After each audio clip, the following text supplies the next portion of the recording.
السلام علیکم خواتین حضرات، ریڈ زون کے ساتھ مظہر برلاس حاضر۔ پروگرام کے ابتدائیے میں ہم پاکستان کے لیے ہمیشہ دعا کرتے ہیں اللہ تعالی ہمارے اس عظیم وطن کو سلامت رکھے، یہ وطن ترقی کرے اور یہاں خوشحالی ہو۔ کل کی طرح آج بھی ہمارے ساتھی اینکر علی رضا الوی ٹیلی فون لائن پر ہوں گے، اور آج ہم نے کچھ ایسا تال میل بنایا ہے کہ سینئرز اور جونیئرز آپ کو پروگرام میں نظر آئیں۔ ہمارے ساتھ پہلے سیگمنٹ میں آپ کو نظر آئیں گے جناب طاہر ڈھنڈسا۔ کئی دہائیوں پر محیط ان کی صحافت ہے۔ اس وقت بھی یہ صحافی تھے جب یہ چینلز کی روشنیاں نہیں تھیں، اور چینلز کی روشنیوں کے بعد جب سوشل میڈیا کا سفر آ گیا ہے تو ان کی صحافت جاری ہے۔ کئی حکومتیں انہوں نے بنتے بگڑتے دیکھی ہیں، کئی سازشوں کو دیکھا ہے، اور سازشوں کو منظر عام پر آتے بھی دیکھا ہے۔ ان کا تجزیہ لیں گے، اور دوسرے سیگمنٹ میں ہمیں جوائن کریں گے جناب قمبر سیدی، ایک نوجوان صحافی ہیں، اینکر ہیں اور تجزیہ کار ہیں۔ تو آج دن بھر جلسے ہوتے رہے۔ جناب عمران خان نے کمالیہ میں بہت کمال کا جلسہ کیا، ایک بڑا جلسہ تھا۔ ان کے علاوہ بلاول بھٹو زرداری نے آج چترال میں جلسہ کیا، اور ان جلسوں کے علاوہ مختلف لوگوں کی ملاقاتیں بھی ہوتی رہیں، پریس کانفرنس بھی ہوتی رہیں، اور کل اور پرسوں کے جلسوں کی جو جلسے ہونے ہیں اسلام آباد میں دو، ان کی تیاریاں ہوتی رہیں، ان کے قافلے جو ہیں وہ رواں دواں نظر آئے۔ لیکن سب سے پہلے ہم دیکھتے ہیں عمران خان نے کمالیہ میں کیا کہا۔ ان تین کا آج اس لیے شکریہ ادا کرتا ہوں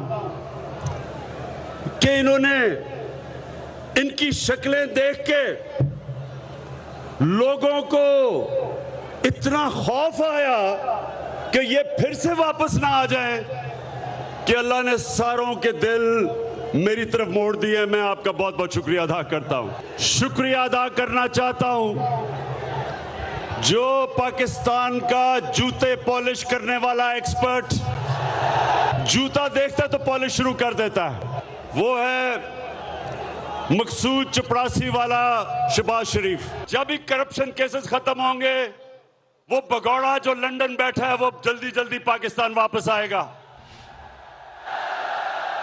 اور وہ واپس آ کے کیا کرے گا؟ وہ سب سے، یہ سن لو میری قوم، اس نے کرنا کیا آ کے، یہ نمبر 1 چیز کیا کرے گا آ کے؟ پہلے الیکشن کمیشن تو اس کے کنٹرول میں ہے، اخباروں کے اندر پیسہ چلائے گا، لفافہ صحافت اس نے شروع کی تھی جب یہ پہلی دفعہ چیف منسٹر بنا، اس نے میڈیا کو پیسہ چلانا ہے۔ الیکشن کمیشن پہلے اس کے ساتھ ہے، اس نے اس کے بعد سن لو یہ اس کے بعد یہ پاکستان کی عدلیہ کے اوپر حملہ کرے گا، کیونکہ جو کرپٹ آدمی ہوتا ہے وہ کبھی آزاد عدلیہ کو چلنے نہیں دے گا۔ جی ڈھنڈسا صاحب، آج وزیر اعظم پاکستان عمران خان نے کمالیہ میں پرانی تصویریں یاد کروائیں، جب چھانگا مانگا کی تصویر تھی، عدالت پر حملوں کا قصہ تھا، یا کس طرح مختلف شعبوں کو خاص طور پر شریف فیملی استعمال کرتی رہی۔ ایک تو یہ ہے، دوسرا انہوں نے آئندہ کے لیے ان کی حکمت عملی بتائی کہ وہ کیا کچھ کریں گے، اور تیسری بات یہ ہے کہ عمران خان بہت سی باتوں سے بے نیاز ہو کر جلسوں پہ لگ گئے ہیں، اور جلسوں میں ان کی جو حاضرین کی تعداد ہے وہ بڑھتی جا رہی ہے۔ اس کی کیا وجوہات ہیں؟ لیکن یہ سب سے پہلے تو جو آخری بات آپ نے کی ہے، مجھے یہ لگتا ہے کہ عمران خان، باقی پارٹیز بھی، عمران خان بھی ہے، وہ الیکشن موڈ میں چلے گئے۔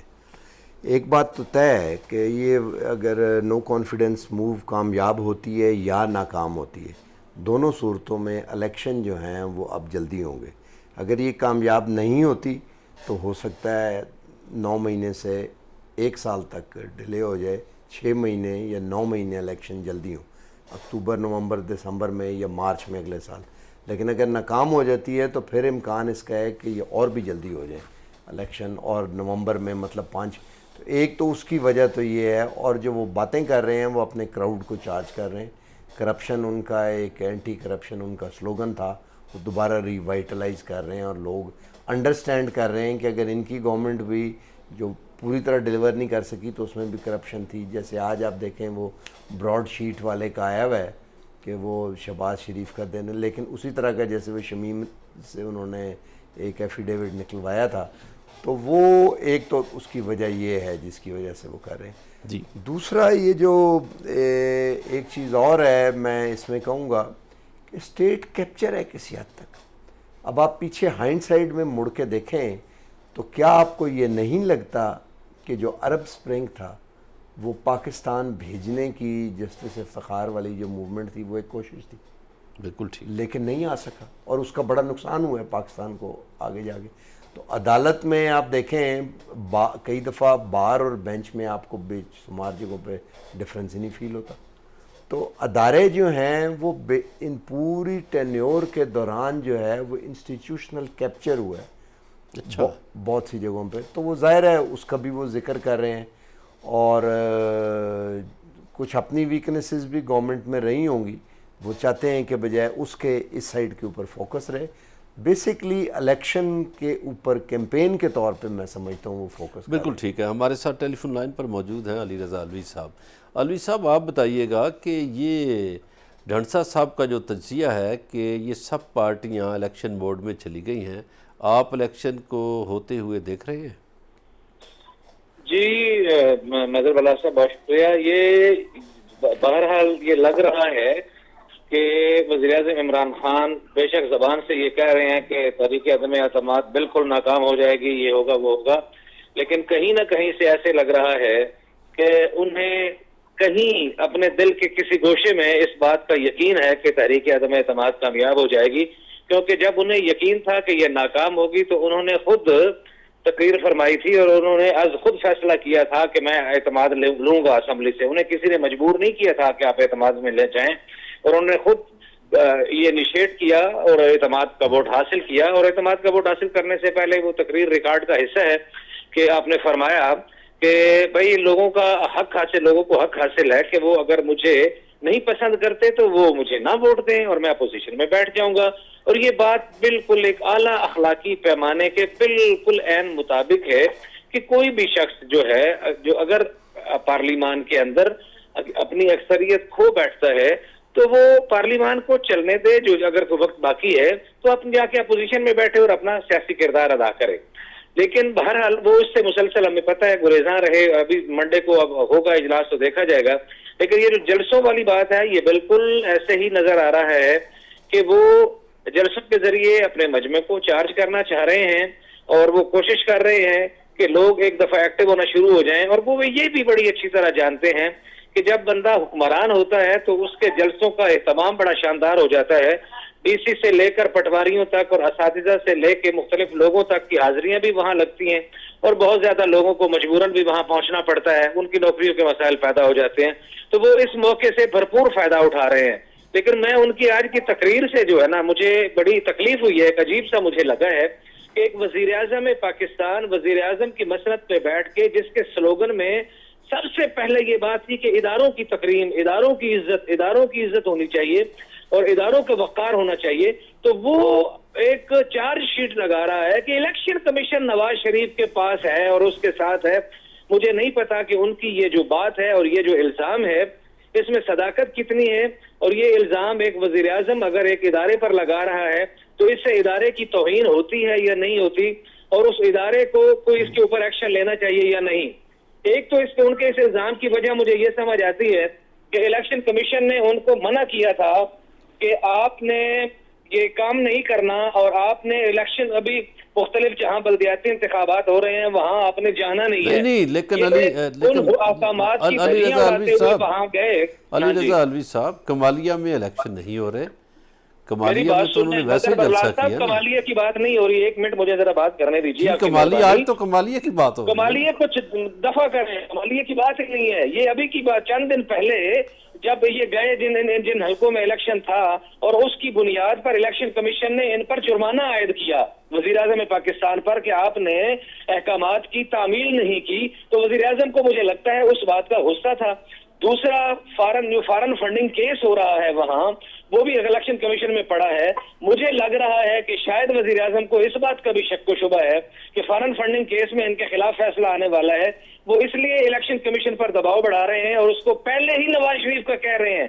حالانکہ یہ نہیں کہنا چاہیے, مجھے نہیں پتا اس کے اوپر اپوزیشن جماعتیں کیا سٹانس لیتی ہیں یا الیکشن کمیشن خود کیا سٹانس لیتا ہے. فارن فنڈنگ کیس تو 15 اور جماعتوں کا بھی, علی رضا الوی صاحب, تحریک انصاف کے علاوہ 15 اور جماعتیں ہیں جن سے فارن فنڈنگ کیس کے حوالے سے الیکشن کمیشن نے ان کو بلا رکھا ہے. ڈانسا صاحب, یہ جو بات کی ہے الوی صاحب نے کہ سرکاری جلسہ جو ہوتا ہے, سرکاری جلسہ تو نظر آ جاتا ہے, بھیڑ بکریوں کی طرح چپ چاپ مردہ لاشیں بیٹھی ہوتی ہیں, تو عمران خان کے جلسے تو مردہ لاشیں نظر نہیں آئیں.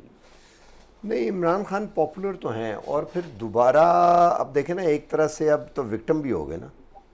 اگر آپ نکالا جاتا ہے کہ جو ٹینیور پوری نہیں کرنے دے رہے یا نہیں, ایک طرح سے وکٹم بھی ہو گئے. تو لوگ تو پاپولیرٹی تو گین کی ہے. اگر آج الیکشن کروا لیے جاتے اور اب اس کے بعد ہو تو سیٹیں تو ظاہر ہے ان کو امکان ہے, تو اس لیے وہ گین جو ہے وہ تو ہوا ہے. لوگ جو ہے والنٹریلی بھی آئے ہیں اور آئیں گے بھی, تو الیکشن موڈ ہے, یہ الیکشن کیمپین ہے, یہ میں سمجھتا ہوں. اچھا, یہ عدم اعتماد کی جو تحریک ہے, جیسا کہ الوی صاحب فرما رہے تھے کہ وہ کامیاب ہو جائے گی, ہمیں نہیں پتہ کامیاب ہوتی ہے یا ناکام ہوتی ہے. بہت سے لوگ یہ تجزیہ کر رہے ہیں کہ دونوں صورتوں میں انارکی بڑھے گی, عدم تشدد آئے گا اور غیر مستحکم ہوگا ملک, اور سیاست غیر مستحکم ہوگی, اسمبلیاں غیر مستحکم ہوگی, جمہوریت غیر مستحکم ہوگی. آپ کیا دیکھ رہے ہیں؟ میں بالکل یہی دیکھ رہا ہوں. یہ بالکل ٹھیک بات ہے آپ جو کہہ رہے ہیں. آپ دیکھیں 18th کانسٹیٹیوشنل امینڈمنٹ کے بعد جو مالی اختیارات ہیں وہ این ایف سی, کیونکہ ظاہر ہیلتھ وغیرہ چلی گئی ہے, وہ بھی پیسہ صوبوں کے پاس ہے, اور جو دوسرے, تو ملک جو ہے پریکٹیکلی وہ فیڈریشن کی بجائے کانفیڈریشن ہے, اگر آپ اس کو ایسنس میں جا کے دیکھیں. صحیح. اور جو فیڈریشن ہے وہ صرف قرضہ ادا کرے, ڈیفنس بجٹ اور ایڈمنسٹریشن, اور پروجیکٹ سارے وہاں پہ ہیں ڈیولپمنٹ نہ ہونے کے لیے. تو اس لحاظ سے یہ فیڈریشن کبھی بھی سپل ہو کہ اس طرح چل نہیں سکتی انلیس اس میں کچھ نہ کچھ, اس میں تھا کہ کچھ سرپلس جو ہوں گے پیسے وہ واپس آئیں گے, وہ نہیں آ رہے. ایک وہ بائنڈنگ تھی اس میں, یہ بھی, یہ خیر ڈیفرنٹ موضوع ہیں, تھوڑا سا ہو جاتا ہے. تو وہ بھی ایشوز تھے کرنے کے لیے. اس کے بعد جو پولرائزیشن اس وقت ہو گئی ہوئی ہے, اس وقت کوئی مجھے بتا سکتا ہے کہ لیفٹ اور رائٹ کون سا ہے؟ کسی کو آپ کہیں کہ لیفٹ کون سا, رائٹ کون سا؟ لیفٹ اور رائٹ کی تمیز ختم ہو گئی. اگلے الیکشن جو ہیں, اگلے جو الیکشن ہوں گے اگر ہوتے ہیں تو مجھے لگتا ہے کہ ہو سکتا ہے اس سے زیادہ سپلٹ مینڈیٹ ہے.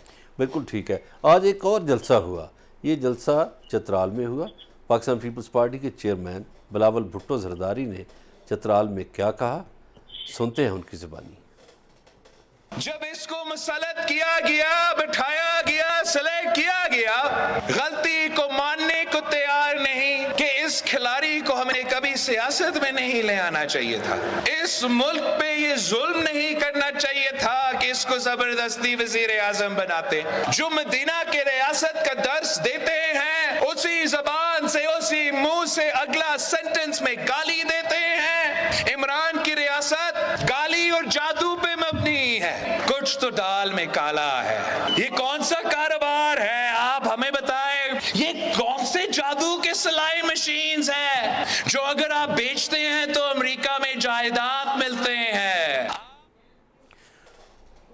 گفتگو آپ نے بلاول بھٹو زرداری کی سنی. علی رضا الوی صاحب, آپ کیا سمجھتے ہیں؟ بلاول بھٹو زرداری کی تقریر ایک میچور تقریر تھی, عمران خان صاحب پر تو آپ نے جی بھر کے تنقید کی. کیا یہ تقریر آپ کو بڑی مؤدبانہ نظر آئی یا مہذب نظر آئی یا شائستہ نظر آئی؟ مظہر اللہ صاحب، بالکل یہ بھی کوئی شائستہ تقریر نہیں ہے اور اس کی بھی تعریف نہیں کی جا سکتی، اور اس کو بھی یہ بالکل نہیں کہا جا سکتا کہ تمام چیزوں کو جو ہے وہ جو ہمارے ہاں سیاسی اخلاقیات تھیں ان کو اور اس وقار کو ملحوظ خاطر رکھا گیا ہے. اور یہ آپ اور میں اپنے پروگرامز میں بارہا یہ بات کر چکے ہیں کہ ہم نے دیکھا ہے کہ جناب بلاول بھٹو زرداری، ان کا ایک ہمارے دل میں ایک مقام تھا کہ وہ بڑے حالانکہ کم عمر ہیں اور سیاسی تجربہ بھی اتنا زیادہ نہیں ہے جتنا ان کے پیچھے کھڑے لوگوں کا ہوتا ہے، لیکن اس میں ایک خاندانی وراثت کی بنیاد پر ایک بھٹو کے نواسے اور بے نظیر بھٹو کے بیٹے اور آصف علی زرداری جیسے میچور آدمی کے بیٹا ہونے کے ناطے یہ ایک میچور گفتگو کیا کرتے تھے.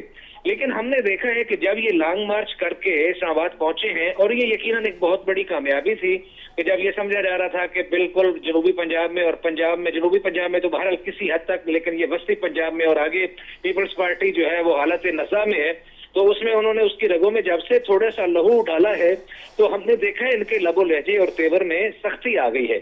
لیکن سم ہو پھر بھی یہی لگتا ہے اور کسی وقت یوں لگتا ہے کہ جب ایک لیڈر جو ہے جناب عمران خان جیسا لیڈر جب یہ کہتا ہے کہ یہ زرداری سب سے بڑا ڈاکو ہے اور میں اس کے منہ سے نکالوں گا پیسے اور یہ کروں گا، اور وہ زرداری 11 سال 10 سال جیلیں بھی بھگت کے آتا ہے اور بہت ساری عدالتوں سے بری بھی ہوتا ہے اور کچھ اس پہ ثابت بھی نہیں ہوتا، تو یہ بھی ہو سکتا ہے کہ یہ پاکستان پیپلز پارٹی کے چیئرمین کے ساتھ ساتھ ایک بیٹے کا بھی رد عمل ہو جس کے باپ کو ایک شخص ہر جلسے میں گالی دیتا ہے. بالکل درست ہے. طاہر صاحب آپ فرمائیے، یہ جو ہمارے سیاسی اکابرین ہیں یہ ہماری نوجوان نسل کو کیا سکھا رہے ہیں؟ سب پارٹیوں کے کیا غیر اخلاقی گفتگو کرتے ہیں، ناشائستہ نازیبا گفتگو جلسوں میں، تو یہ ہماری اگلی نسل کو کیا سکھا رہے ہیں؟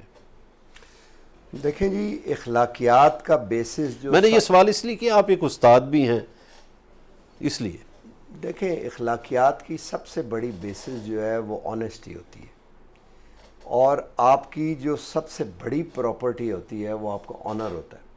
آپ اتنی محنت کر رہے ہیں، رات کو بیٹھے ہوئے ہیں، اینکر ہیں، سارا دن پڑھنے لکھنے میں لگاتے ہیں، لوگوں سے ملتے ہیں معلومات درست کرنے کے لیے، اگر آپ باہر جا کے بھیک مانگنی شروع کر دیں تو گزارا آپ کا ہو سکتا ہے نا. عزت کے لیے آپ سارا کچھ کرتے ہیں، تو جب آپ کسی کو گالی دیتے ہیں تو وہ ایک طرح سے یہ اس کے سنونیمس ہو جاتا ہے. جب کرپشن کو آپ برا نہیں سمجھتے، پارٹیز کرپشن کے اندر مبتلا ہو جاتی ہیں، تو پھر گالی دینے کو بھی وہ برا نہیں اس طرح سے سمجھا جاتا، کیونکہ وہ بے نیاز ہو جاتی ہیں کہ لوگ ہمارے بارے میں.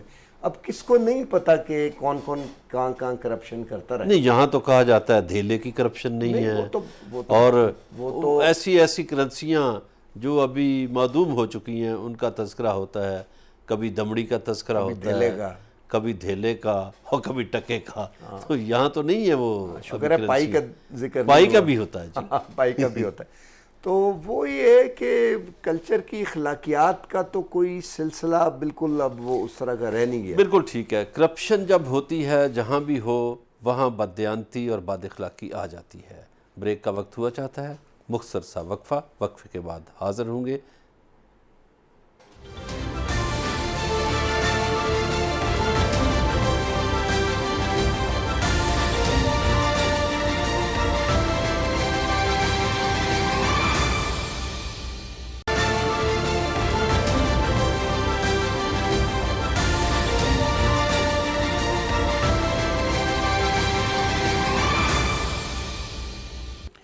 پروگرام کے ابتدائیے میں نے عرض کیا تھا کہ آج ہم نے ایک تال میل بنایا ہے سینئرز اور جونیئرز کا. تو بریک سے پہلے ہمارے ساتھ ایک سینئر تجزیہ کار موجود تھے، جبکہ بریک کے بعد ہمیں جوائن کیا ہے ہمارے اپنے ہونہار نوجوان قمبر زیدی نے، جو پروگرام بھی ہوسٹ کرتے ہیں اور سیاست پر گہری نظر رکھتے ہیں. علی رضا علوی صاحب ہمارے ساتھ ٹیلی فون لائن پر مسلسل موجود ہیں. آج مہنگائی کے حوالے سے ایک مارچ کا آغاز کیا لاہور سے. مریم نواز اور حمزہ شہباز اس کی قیادت کر رہے ہیں. ٹھیک ہے، یہ حق ہے ہر جماعت کا کرنا، لیکن علی رضا علوی صاحب سے میرا یہ سوال ہے کہ کیا نسل در نسل پاکستانی ووٹروں کو غلامی بھگتنا پڑے گی اس سے کیا سبق ملتا ہے؟ کیا نون لیگ کے پاس کوئی اور لیڈرشپ نہیں تھی؟ کیا پنجاب کے صدر رانا ثناء اللہ چھٹی پر گئے ہوئے تھے، یا احسن اقبال چھٹی پر تھے، یا خواجہ آصف یا شاہد خاقان عباسی کو کہیں مجبوریاں تھی، جانا کہیں اور پڑ گیا تھا؟ تو ایسے میں یہ دو نوجوان جو ایک ہی خاندان کے چشم و چراغ ہیں وہ کیوں قیادت کرتے ہوئے نظر آئے؟ جی علی رضا الوی صاحب۔ جی میجر پردہ صاحب، آپ نے بڑا زبردست اور بڑا شاندار اور بڑا گہرا سوال کیا۔ یہ بات بالکل درست ہے کہ یہ ایک بڑا المیہ ہے کہ ہمارے پاکستان کی جمہوری جماعتوں میں باقی تو سب کچھ ہے، جمہوریت نہیں ہے۔ اور یہ بھی یہاں ستم رہا کہ یہاں جو عامر آیا وہ کہتا تھا میں حقیقی جمہوریت لاؤں گا، اور یہ جو جمہوریت کے لمبردار ہیں یہ امریت پر یقین رکھتے ہیں اندر سے، اور اختلاف رائے تک برداشت نہیں کرتے، میٹنگز میں چہ جائے کہ کسی کو قیادت کا موقع عنایت کریں اور کسی کو آگے آنے دیں۔ یہی کچھ ہم نے دیکھا بلاول بھٹو زرداری محترمہ بےنظیر بھٹو کی شہادت کے بعد کہ یہاں بہت سارے لوگ جو ہے ٹھیک ہے غم و غصہ میں، دکھ میں، تکلیف میں تھے، رو رہے تھے، لیکن اس بات میں بھی منتظر تھے کہ کسی کو شاید مل جائے یہ مسند چیئرمینی کی، لیکن اچانک ایک وصیت برآمد ہوئی اور پتہ چلا کہ بلاول بھٹو زرداری کو بےنظیر بھٹو صاحبہ سب کچھ سونپ کے چلی گئی ہیں، اور وہ سارے لوگ جو کسی زمانے میں اس بچے کے لیے انتظامات کیا کرتے تھے، اس کو کھلانے پلانے کا، اس کو خوش رکھنے کا، ایک بطور بچہ ٹریٹ کرنے کا، اس کے پیچھے صف باندھ کے کھڑے ہو گئے، کیونکہ پاکستان پیپلز پارٹی میں شاید اعتزاز احسن، شاید رضا ربانی، شاید خورشید شاہ، سارے نام گنوائے جا سکتے ہیں، لیکن دامن وقت میں اتنا ظاہر ہے آپ کے پاس ٹائم نہیں ہے۔ نہیں، میرا سوال مریم نواز اور حمزہ شہباز کی طرف سر میں سن لیں، مجھے ادھر جانا ہے، ادھر ہی جا رہا ہوں، میں برابری کی بات کر رہا ہوں کہ جب یہ ہو گیا تو اس کے بعد دوسرا مرحلہ ادھر کا بھی یہی ہے کہ جناب نواز شریف صاحب کا کئی دفعہ، یہ تو آپ سے کئی دفعہ کہا جا چکا ہے، کئی دفعہ موقع فراہم کیا گیا، کوشش کی گئی کہ شہباز شریف صاحب کو آگے لایا جائے، تو وہ نہیں لایا گیا۔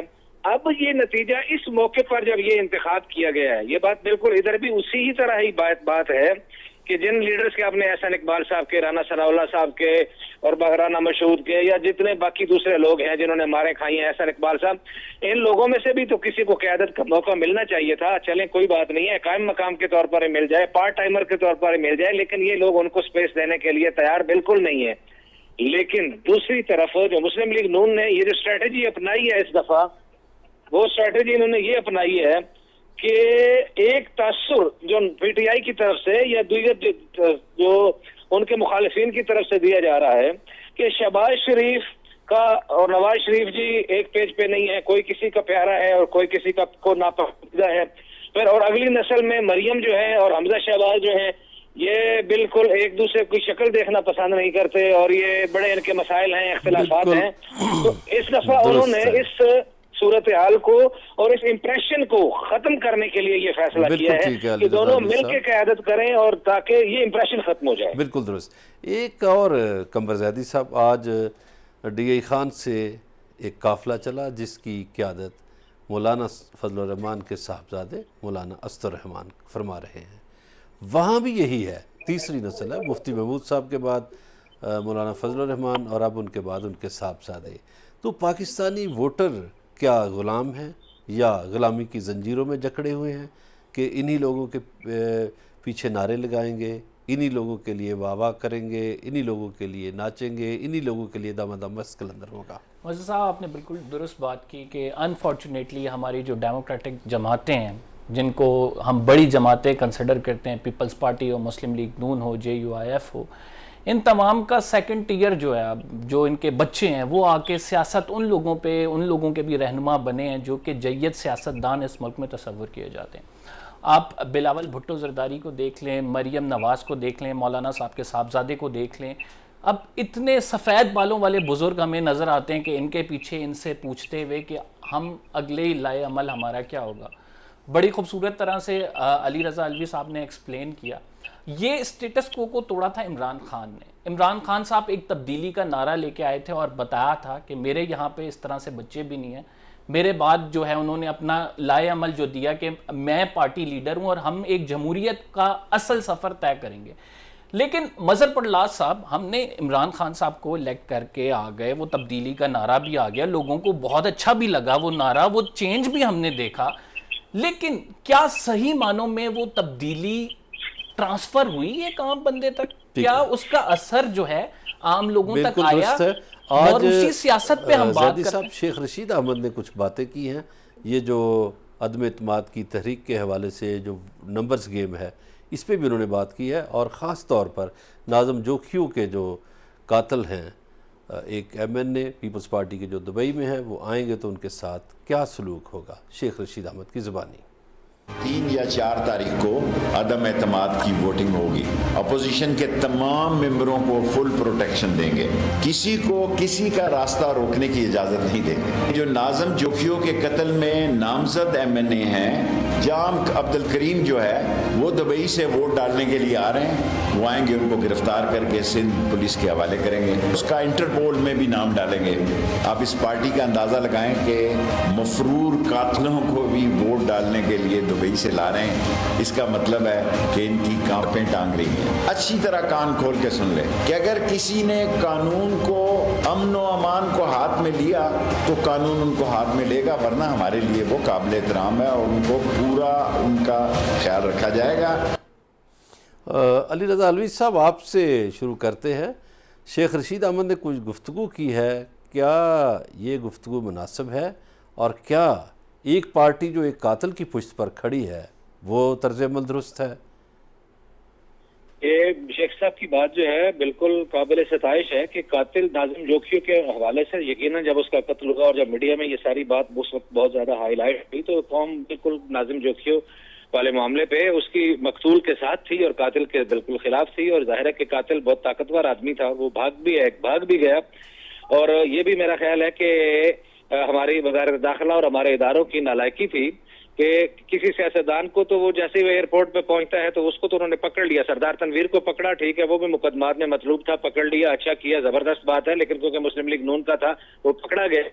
ادھر جو ہے یہ جب جو جام صاحب بھاگے تو یہ نہیں پکڑے گئے، اس کا نام چودھری تنویر ہے۔ مجھے میں سوری معافی چاہتا ہوں، وہ جو چودھری تنویر کو میں سردار تنویر بول گیا، اس پہ میں معذرت چاہتا ہوں، لیکن بہرحال مقصد وہی ہے کہ جو چودھری صاحب جو پکڑے گئے، اچھا ان کو بھی پکڑا جانا چاہیے تھا، ان کو بھاگنے نہیں دینا چاہیے تھا، اور جب یہ چلے گئے تھے تو ہمارے پاس تو بہت سارے وسائل ہیں، ہماری تو ٹیمیں بہت زیادہ مختلف ممالک میں بھی پہنچ کے آپریشن کرتی رہی ہیں۔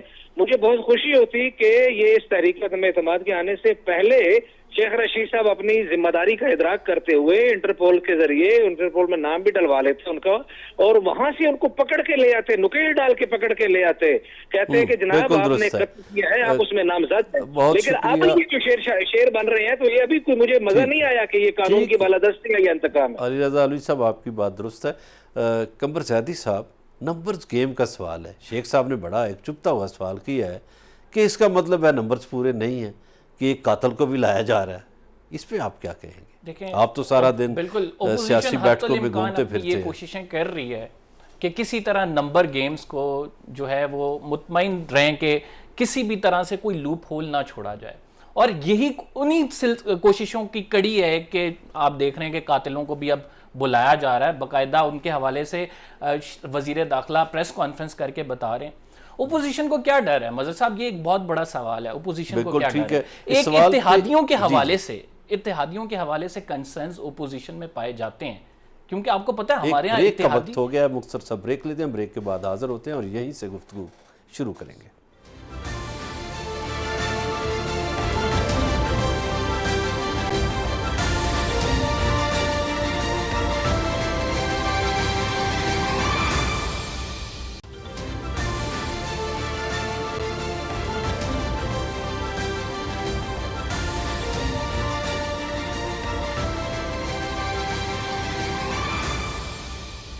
جی خواتین حضرات، 2 بڑے جلسے اسلام آباد میں ہونے جا رہے ہیں۔ ایک جلسہ کل ہوگا جو حکومتی جماعت تحریک انصاف کرے گی اور عمران خان اس میں اہم خطاب کریں گے، جبکہ دوسرا جلسہ جو ہے وہ پیر کے روز ہوگا اور اپوزیشن کا جلسہ ہوگا۔ یہ جلسے کیسے ہوں گے اور ان جلسوں میں کیا کچھ ہو سکتا ہے؟ قمر زیدی صاحب، آپ کیا دیکھتے ہیں؟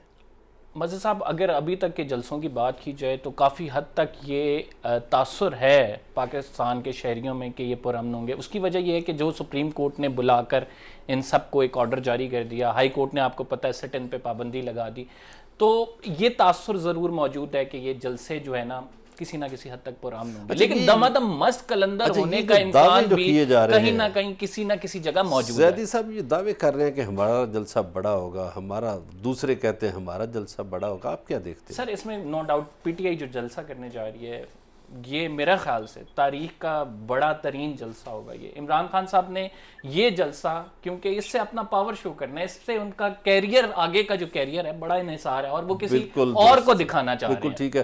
علی رضا علوی صاحب، آپ ان جلسوں کو کیسا دیکھ رہے ہیں؟